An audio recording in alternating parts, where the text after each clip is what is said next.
One of the things that I have noticed is you can get a group that really doesn't know each other very well, and you give them an opportunity to connect, and they will do it in a superficial fashion.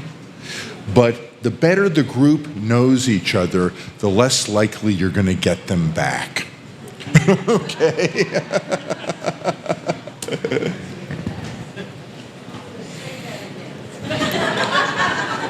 If you have a group that doesn't know each other very well and you encourage them to fellowship with each other, it's a very limited event.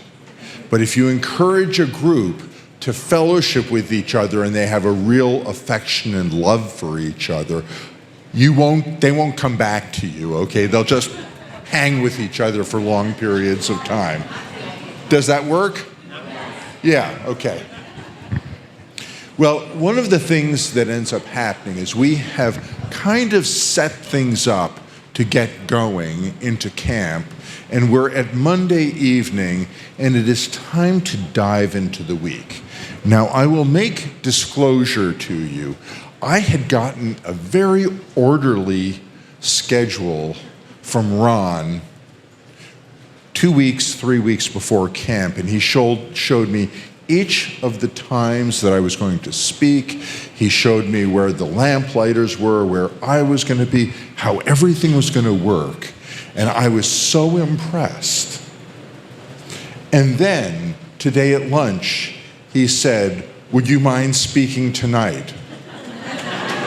And I was not on the schedule for tonight. I said, "Sure, Ron, whatever would serve the kingdom of heaven. Just let me know." And so shortly before prayer group, I got a message saying, "You're on."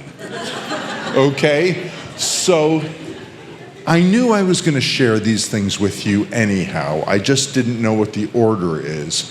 And now we have moved into deeper waters where the Spirit of God is taking us past the plans of men, past what we think is going to happen. And so I'm not uncomfortable with that, and I hope that you're not uncomfortable with it either. But as we hang out together,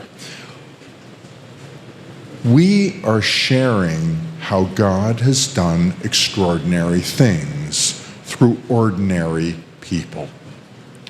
And generally when we start our testimony in terms of what happens with the Lord, the place that we start it at is we start talking about the day, the evening, the weekend, the service where we give our heart to Messiah. My belief is that by the time you know you're looking for God, He has done so much already that it's just ripe fruit that's prepared and ready. And so I have a passage here that you have heard before. I don't know if you've heard it applied in this fashion, but at the beginning of the 10 Commandments, it says, "And God spoke all these words. I am the Lord your God who brought you out of Egypt, out of the land of slavery. You shall have no other gods before me. You shall not make for yourselves an idol in the form of anything in heaven above, or on the earth beneath, or in the water below. You shall not bow down to them or worship them, for I am the Lord your God, am a jealous God, punishing the children for the sins of the fathers to the third and the fourth generations of those who hate me, but showing love to 1,000 generations of those who love me and keep my commandments."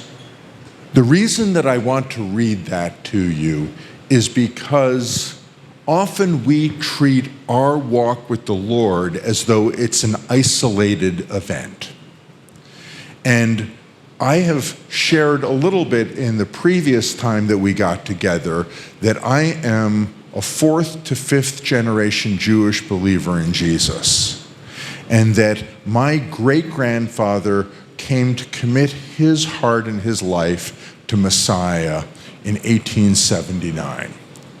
And he came to Messiah.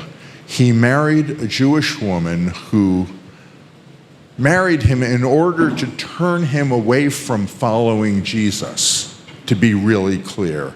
She married him. She figured she could end up talking him out of this nonsense. And so they really did love each other, but she did not like the Jesus thing that had happened with him. And so she married him.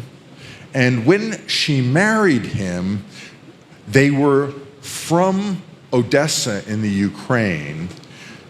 He had moved to Constantinople because that's where the center of the Ottoman Empire was ruled from. And he was hoping that the Sultan would end up allowing Jews to go into Palestine, which is what it was called at that point in time. He would find out about it, but he knew that if the British or if somebody else pressured Turkey to open up Israel to Jewish people, it would be for a short period of time. So his plan was be in Constantinople, have the British ambassador get the Sultan of Turkey drunk for a weekend, allow the Jews to go in, he would get in, and by the time the Sultan of Turkey sobered up, he would have made the entrance and the closing. So that's why he was there. Never worked that way, but we all have our plans, we all have our hopes, we all have the way that we'd like it to work out, and often it does not. Okay? So he's in Constantinople. He sends to the woman that he loves a message saying, you should come to Constantinople. I will marry you. I have a business. The business is doing well. It took a while for the letter to get there. She got the letter. She took her mom. She prepared for the long journey to go to Constantinople.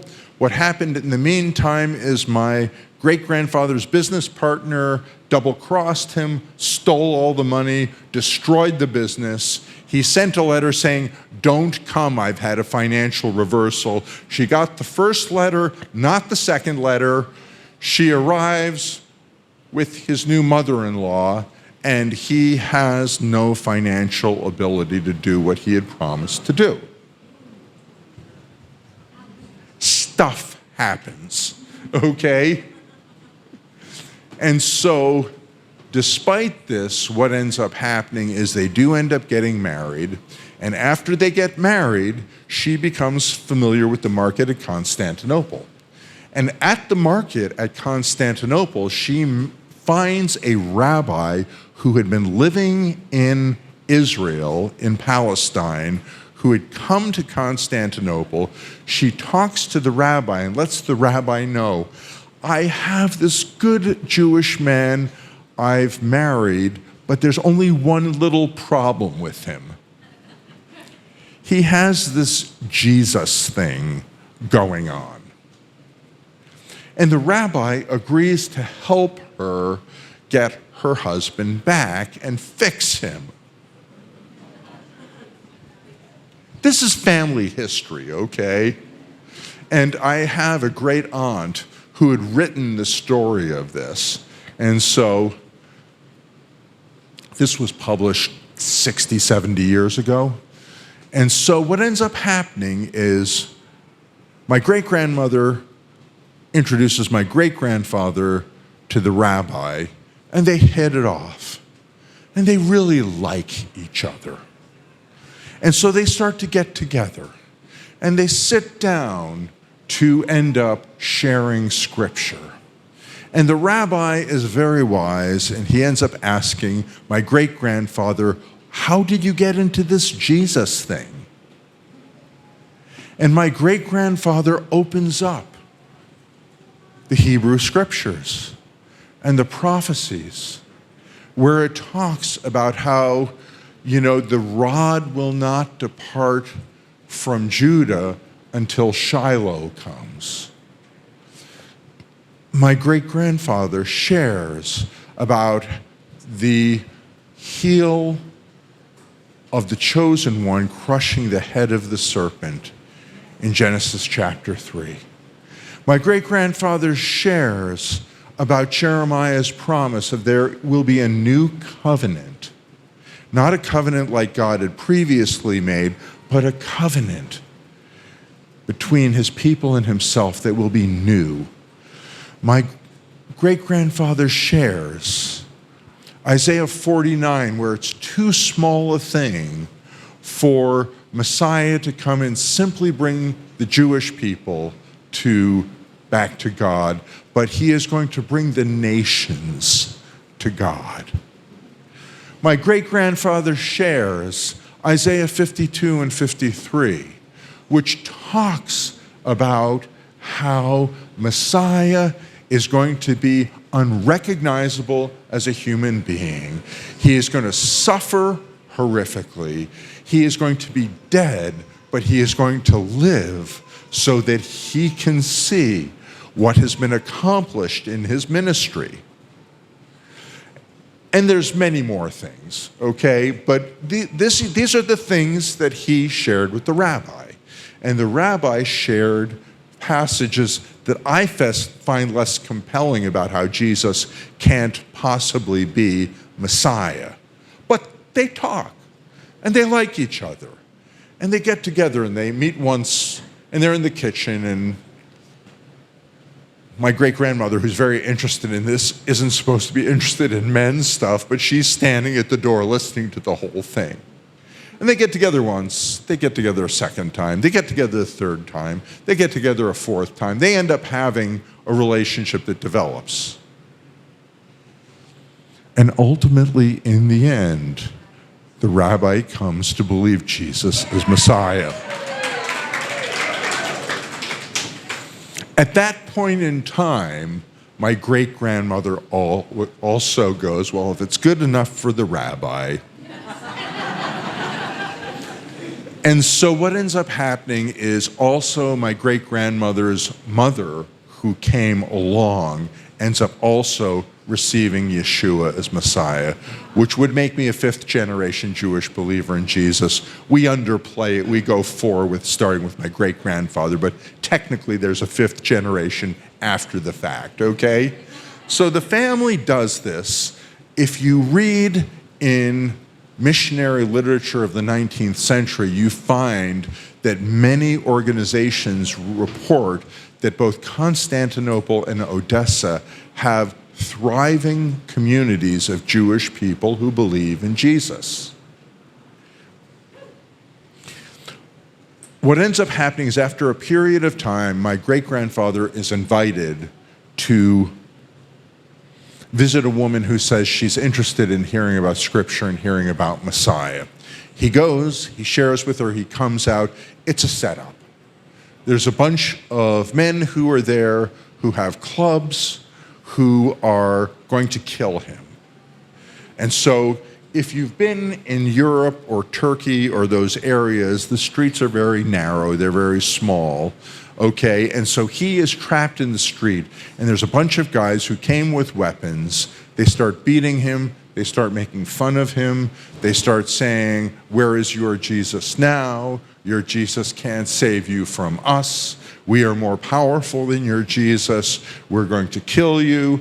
And what ends up happening is, out of somewhere, a Constantinople policeman shows up, and the crowd disperses, and my great-grandfather gets away with his life. But he has taken a really serious hit.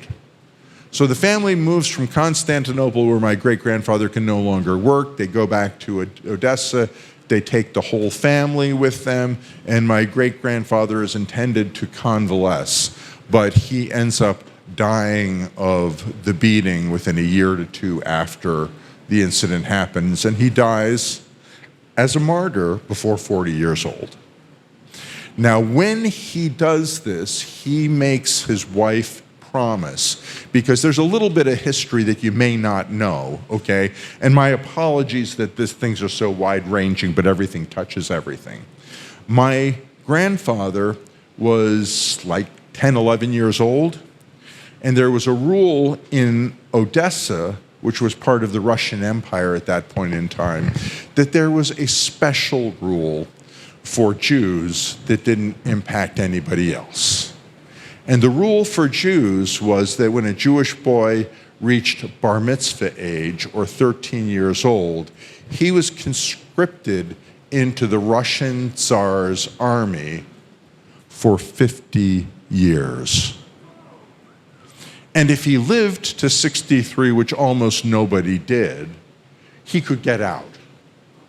And so my great-grandfather, knowing that he was dying, said to his wife, "Get the boys out of Russia. Get the family out of Russia." So what ends up happening is the family did not have the finances or did not have the support necessary to get the whole family out at once. So they were sending one child at a time to England, and it was years before the whole family got out. So you have preteen children who are being separated from their family for 3, 4, 5 years. But this is what it took to ultimately get the family out. And my great-grandmother ended up marrying another Jewish man who also believed in Jesus. And so I am the grandson of the oldest son of the first husband. But she would remarry, and she had 3 to 4 children with her first husband. She would have several more children with her second husband. And there are all sorts of people who have been in the ministry of sharing Jesus with the Jewish people from this family, and who have been active in terms of this. And you know, I really want you to know that the righteousness that you take a step to make happen, a lot of people wonder, should I avoid sin, or can I just do sin and get forgiven later and get away with it? Some of you are grinning, you know what I'm talking about. Others are horrified by the concept. And I'm glad to be with both of you, honestly, okay? But what you have here promised in the beginning of the 10 Commandments is the Lord says, those who hate me, I will visit their sin upon the 3rd and the 4th generation of those who hate me. But those who love me, I will visit my goodness to 1,000 generations of those who love me. So if there is a way, apart from the fires of hell, that I can encourage you to do righteousness, maybe one thing to consider is, what happens if you really love the Lord, you really walk with the Lord, you really avoid sin, and you end up really being a person who lives in humility and in a fashion where the goodness and graciousness of God is reflected in how you walk your things out. Because part of the reason I'm telling you the story about my grandparents and my great-grandparents is because I believe that I live in the light that has happened because God committed himself to doing good things for the Finestones and the Kendalls. And the righteousness that they did, the choices that they made, the way that they lived was such that I have benefited from God's blessing upon me because of what they did. So in terms of this, the family would get to England. The family went from England to Canada. There were active organizations that were helping Jewish people come to know who Messiah was in all of these stops. And I'm not going to go into the whole thing that happened with the family, But I'll tell you a couple things because they're fun, okay? A number of years ago, Moody Bible Institute celebrated the 100th anniversary of their Jewish Studies program. You know why they had a Jewish Studies program 100 years ago? It's because there was a revival in Toronto, Canada, amongst a bunch of teenagers who came to know Messiah. And the teenagers in Toronto ended up starting going from church to church giving testimonies, and they were profoundly impacting and changing the church of Toronto, Canada, in terms of what they were doing. But one of the ladies who was involved with it felt that the mission organization wasn't contributing to the teenagers knowing the Lord and educating them as she believed they needed to be educated. So, with the consent of the teenagers, but not the consent of the mission, she took the teenagers across international lines from Toronto, Canada, to Chicago, Illinois. She took them to Moody Bible Institute, who promised that if you get the kids here, we'll support them and educate them.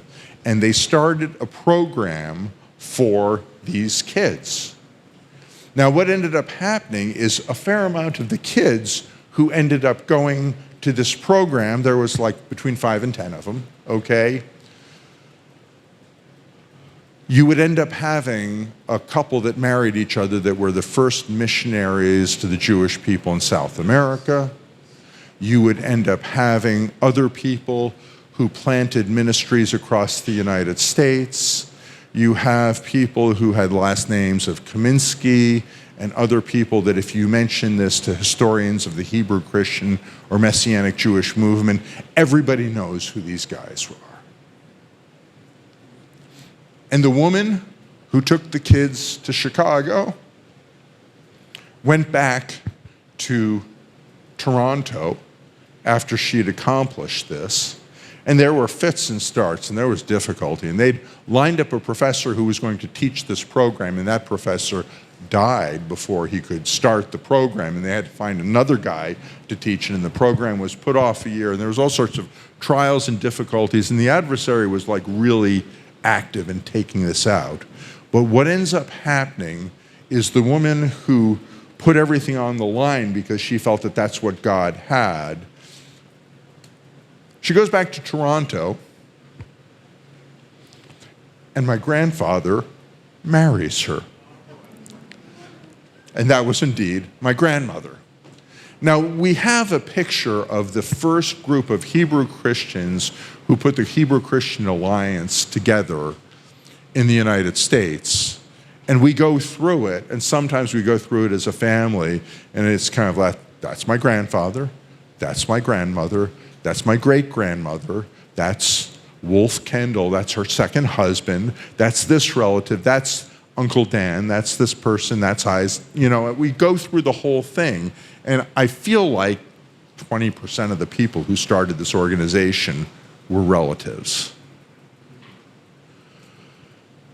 You have no idea if you start now, and if Messiah tarries, what sort of influence can be built from your kids and your grandkids and what goes on moving forward. This is one family that I have a second cousin who spent 20 years being the executive director of Jews for Jesus. I have a guy who really had his hand in helping me find the path that God had for me. He would end up becoming the executive director of Chosen People Ministries, and he told me that he went to Bible school because my grandfather's ministry scholarshiped him when he was a hippie in the late 60s. You know, you have these things that go on, and it just moves through. And so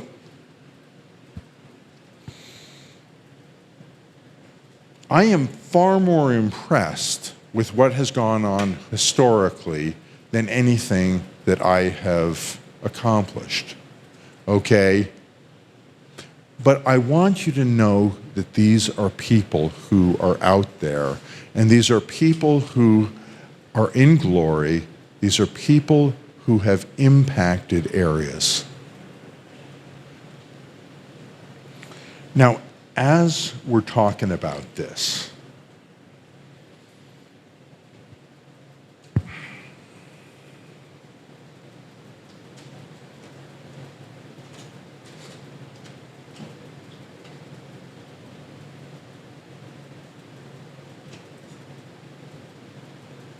the next thing that I have to tell you about me is I really wanted to avoid ministry at all costs.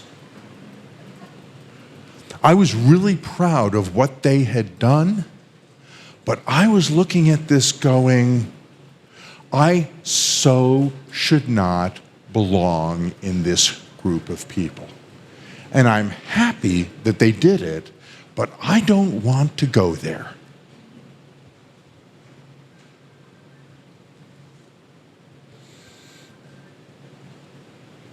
As a kid, I grew up in suburbia. My mom was a stay-at-home mom. My dad worked for AT&T, Bell Labs, for that crew. He made a decent living.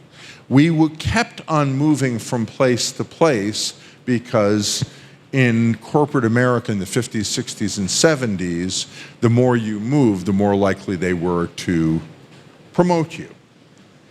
And so was born in Manhattan, grew up for 7 years in White Plains, New York, moved to the North Jersey Shore, and so this was kind of like I was in the rotation in the area around New York City without ever actually living in New York City.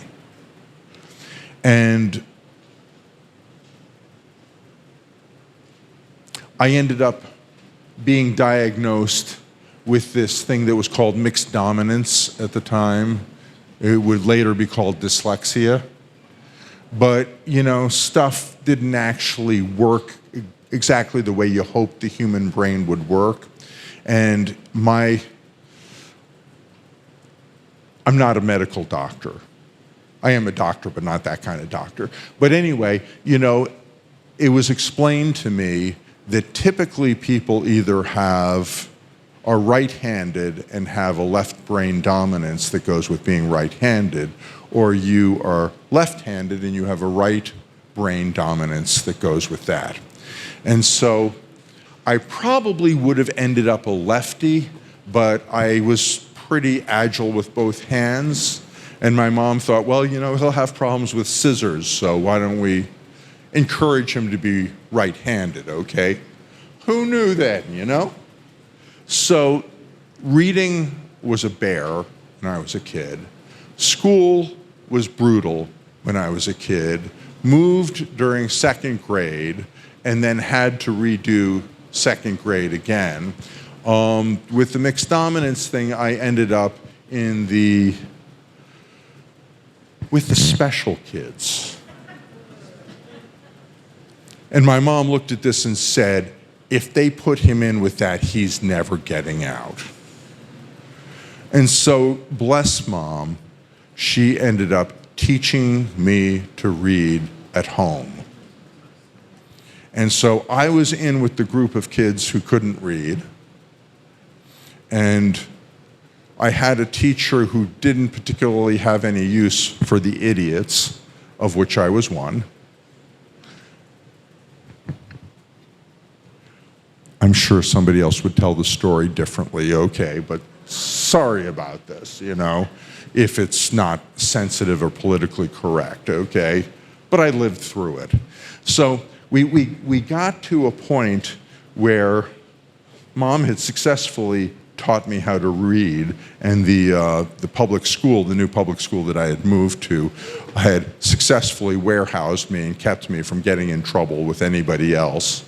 And so we got to the end of the year, and my mom called a conference with the principal. And when she called a conference with the principal, the teacher was there, the principal was there, and I was there. And my mom asked, well, why is he in the lowest grade level of reading group possible? And the teacher said, well, he can't read. And my mom asked the principal to choose a book and hand it to me. And that was the beginning of my living for the next 15 years in libraries. I was able to read it. Teacher was slightly embarrassed. I got out of that group, but still ended up being in a school that, you know, I wasn't particularly popular, and learning how to read over the course of a year and a half didn't end up fixing the fact that I was large and uncoordinated, okay? And so in terms of this, you make your way through what you got to make your way through. So the whole idea that I would be charismatic, the whole idea that people would like me, the whole idea that I should go into ministry,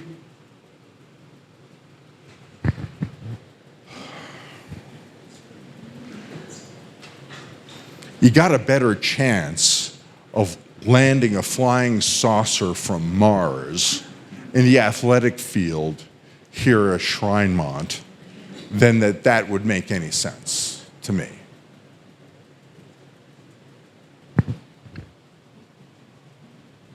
So you work your way through, you find something that you think you can do.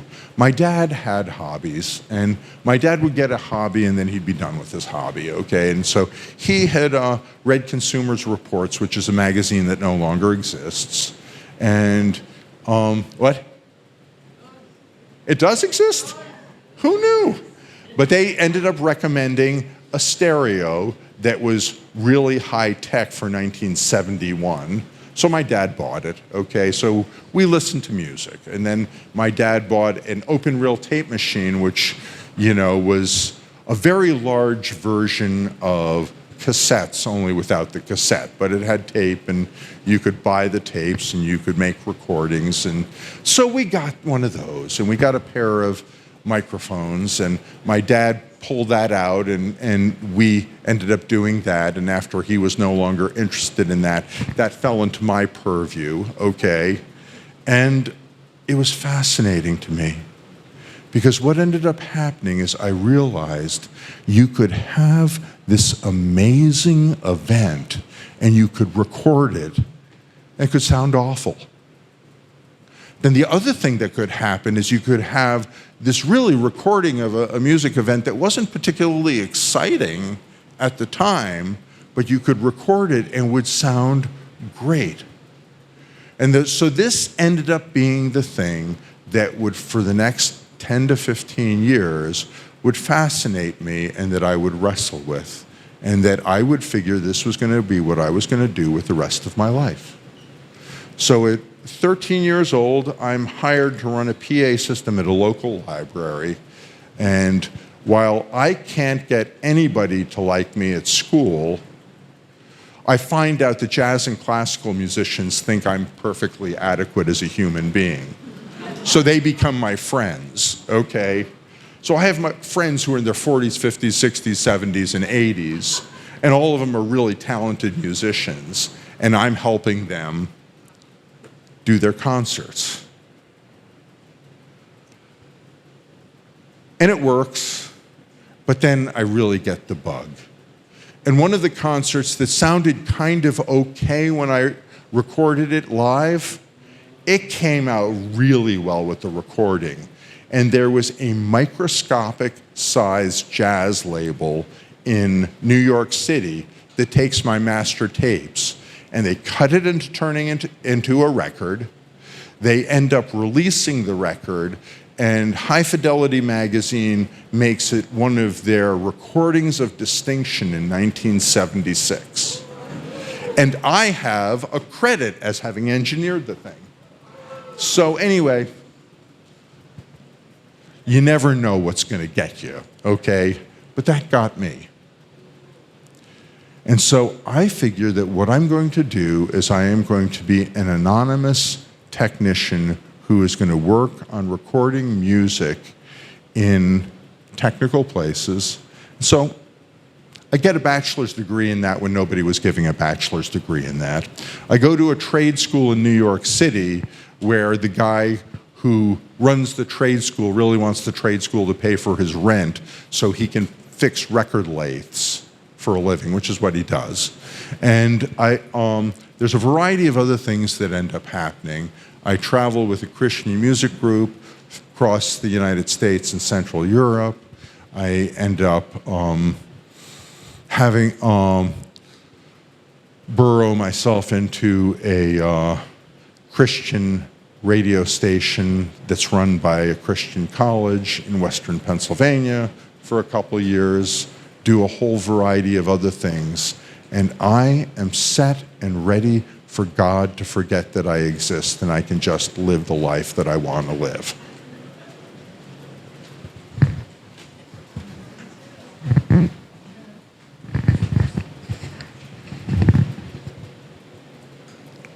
So at the end of the music tour, I go to Los Angeles. I pass out 150 resumes. Nobody will even let me walk into the studio. Okay, there's buzzers in there. You put things in mail slots. And I figured, well, you know, I have a degree in audio technology. I've toured with a music group. I've done all this sorts of stuff. I've been working on it for a long time. Surely someone will give me an entry-level position. But it doesn't work. And so I go back to the East Coast. 8 months later, I get a phone call. And the phone call that I get is a guy who says, "Hi, this is Brian." I say, "Hi, Brian." He says, "I own this recording studio. Would you mind coming for an interview this week?" I said, "I can be there Friday. I'm in New Jersey. Brian is in Los Angeles. I pack 2 suitcases, take $700 cash, get a one-way ticket on a plane, and go to Los Angeles for this interview." Now, what happens is I didn't know about traffic in Los Angeles, and in the mid-'80s, traffic in Los Angeles was rough. But it would get worse.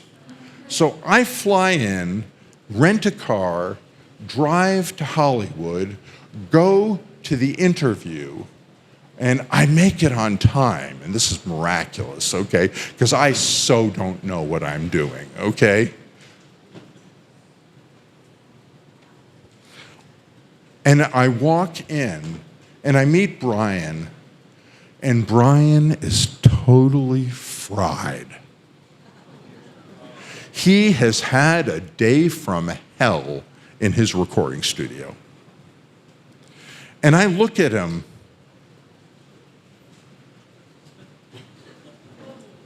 and I go, "Brian, hi, I'm Steve. You wanted to interview me."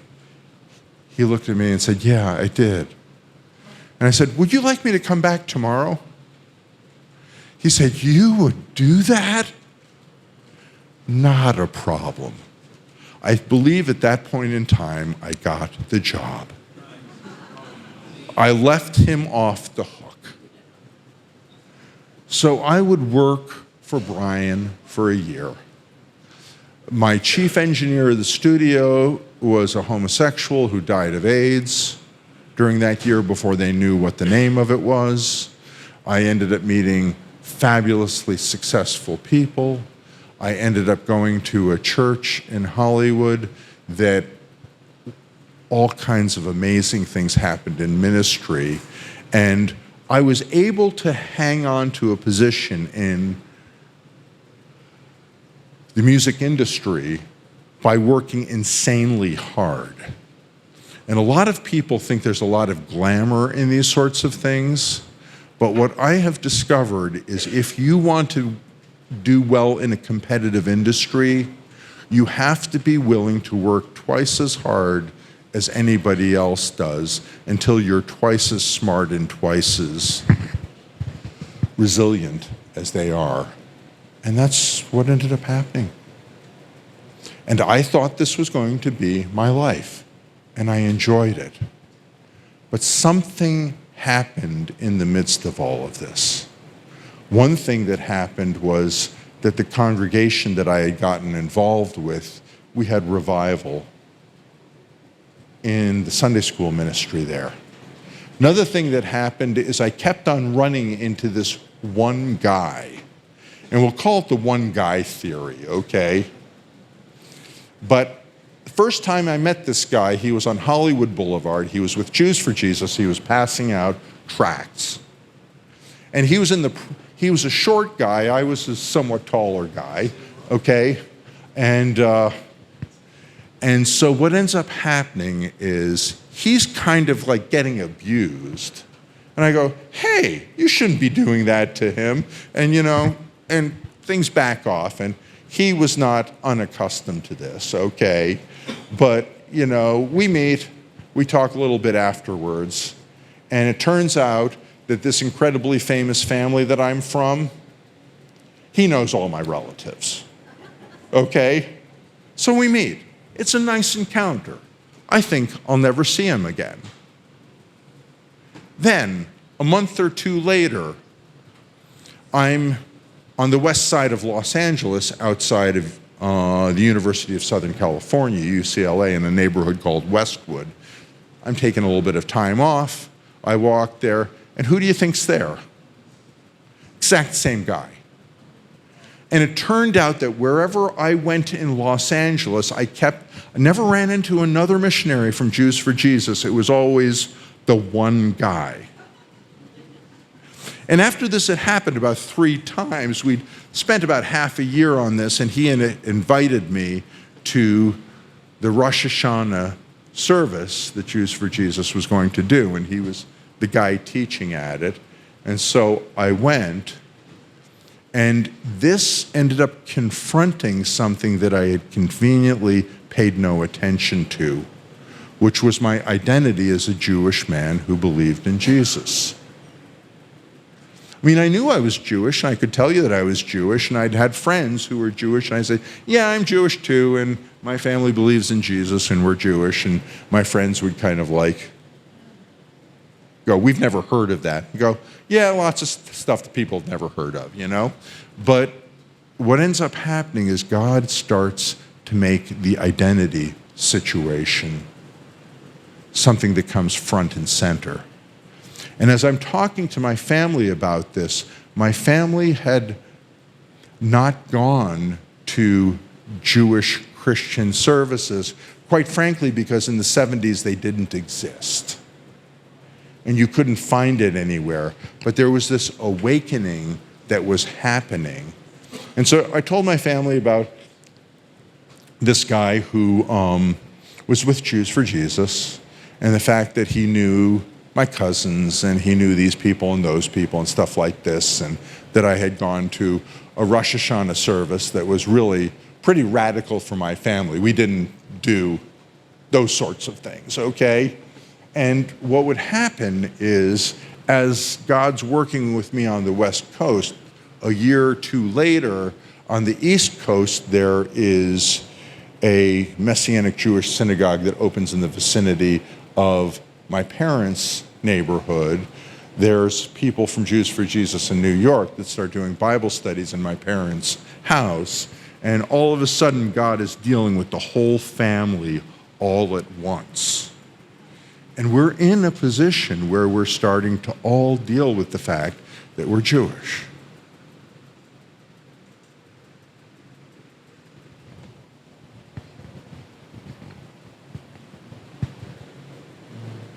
To cut to the chase, I have 2 younger sisters. I'm the oldest of 3, okay? I would end up going to Fuller Theological Seminary in Southern California, get a Master's of Divinity. When I started there, there were certain people in the Messianic Jewish and Hebrew Christian movement who told me that Fuller was of the devil and I shouldn't go there, but I felt like God wanted me to go there. And the last year to year and a half that I was there, the School of World Missions at Fuller ended up putting a Master of Arts program together for all of the senior staff missionaries of Jews for Jesus. So they had, for a very short period of time, as I'm finishing up my degree, the most intensive Jewish Christian studies program that has ever been offered before or since. And had I gone there 2 years before, I wouldn't have gotten the program. If I'd gone there 2 years later, I wouldn't have gotten the program. There was this narrow window of opportunity for me to end up being educated in both communities and in an integrated fashion to do what I've been doing ever since.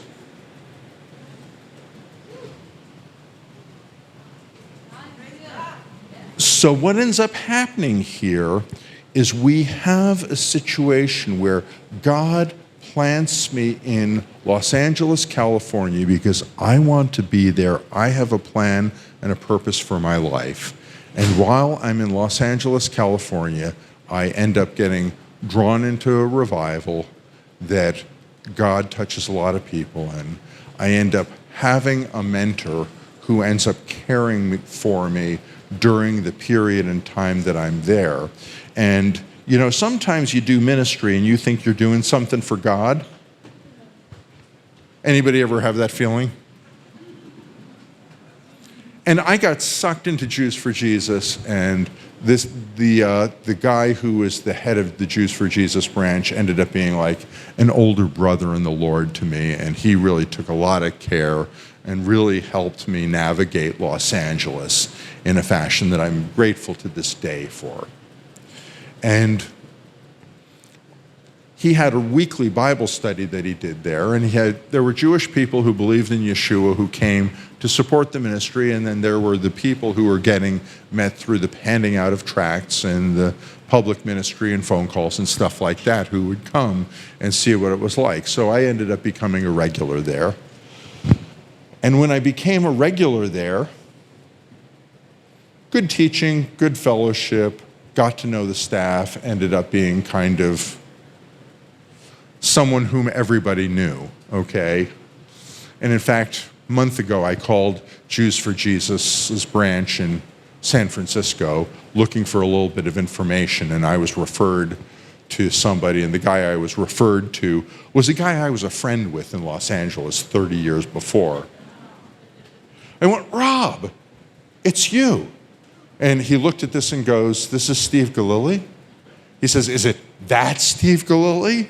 I said, there's not very many of those in North America. It is that Steve Galiley who you and your brother knew, okay? So you have these relationships, you have these things go on. I was in Israel in May and met another guy who, again, I knew from 30, 35 years ago, who had spent the last 15 years of his ministry in Israel.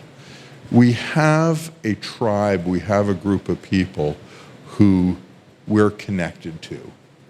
And I tell you about this because what's true of the Messianic Jewish movement is also true of Camp Farthest Out.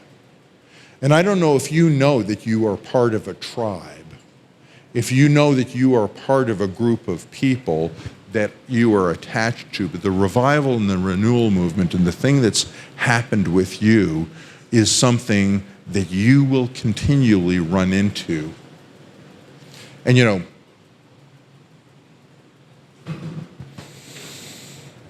I come to camp here, and I know Adam from all sorts of other adventures that we've had, and Adam was a good friend of my son before I ever met Adam myself.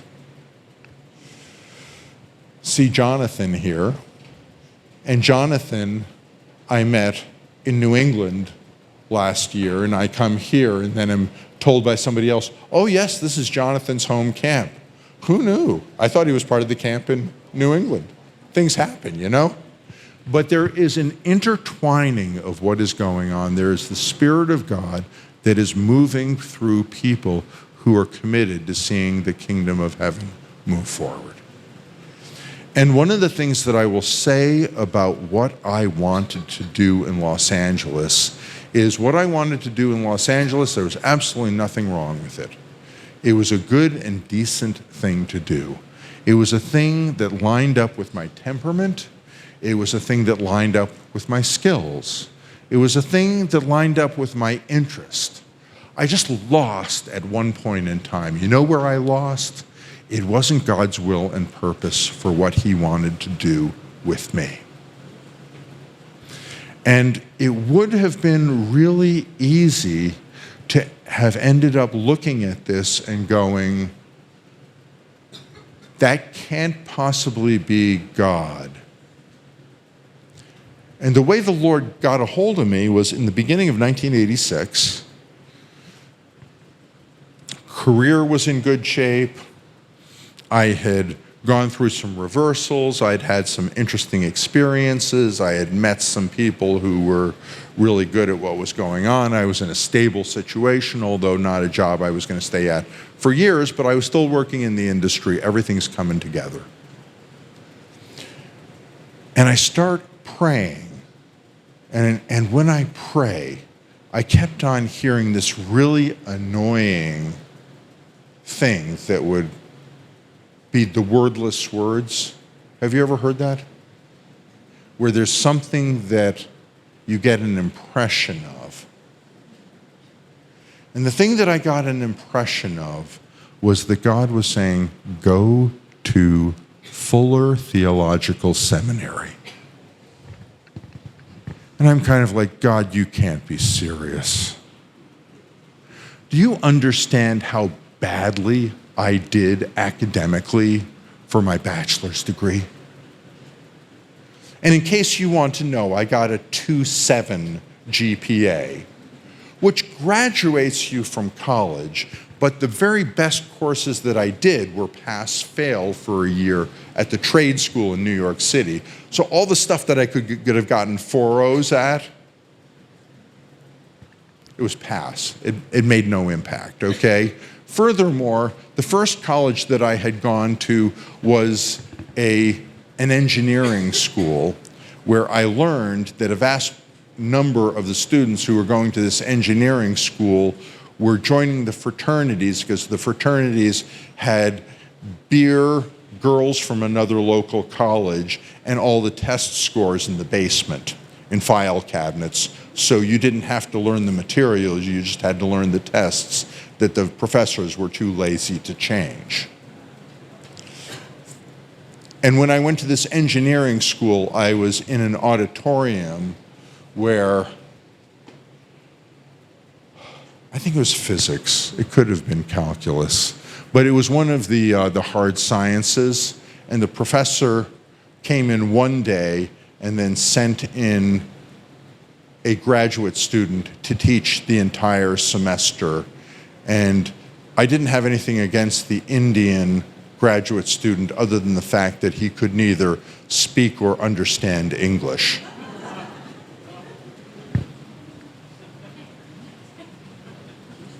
So I either could have cheated or I could have gotten washed out, as did over half of the students who were in the freshman class at this particular institution that I've very carefully not mentioned the name of.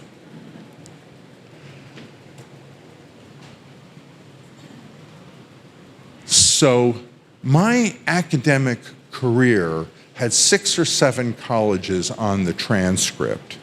It was a transcript that I can only describe to this day as taking a piece of the Passover liturgy and saying, my college transcript was what it was because my father was a wandering Aramaean. And so you make it through, and my mom had a bachelor's degree from one of the finest arts colleges in the United States. My dad had a bachelor's degree and an MBA from Syracuse University. And I knew that I wasn't going to get away without an education, but I really felt like when I got done with my bachelor's degree, I was done with college forever. And I thought that college was happy to be done with me too, quite frankly, okay? And so the whole idea that God was going to send me to one of the most academically rigorous and prestigious graduate schools in theology in the United States, I looked at that and went, God, this is insane.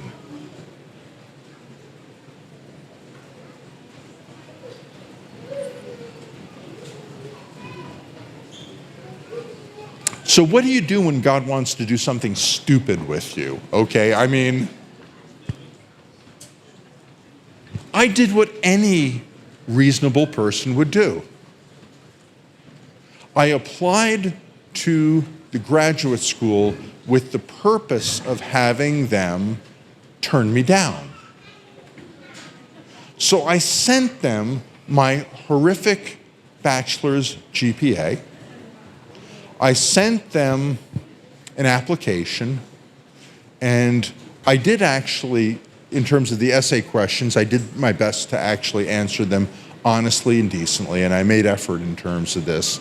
But I figured no reputable college would give me a graduate degree given what I had accomplished previously. And now that we have the kids back with us, and you have been writing this with me, you know what I knew. You knew with learning disability, with a lack of popularity, with being an introvert, and with the rest of the things that God had done with me, that I had no business being in front of a group of people speaking. And that God could, and the other thing was that I went to a number of large churches. The church in Los Angeles had 5,000 people in it. The church that I had gone to in suburban New Jersey had 2,500 to 3,000 people who showed up at a service on a weekly basis. And all of the pastors that I had known from growing up into my 20s were all very smooth, very sophisticated, politically really good at what they were doing, okay? And I went, if they have a skill to be a pastor, I have no business in that business.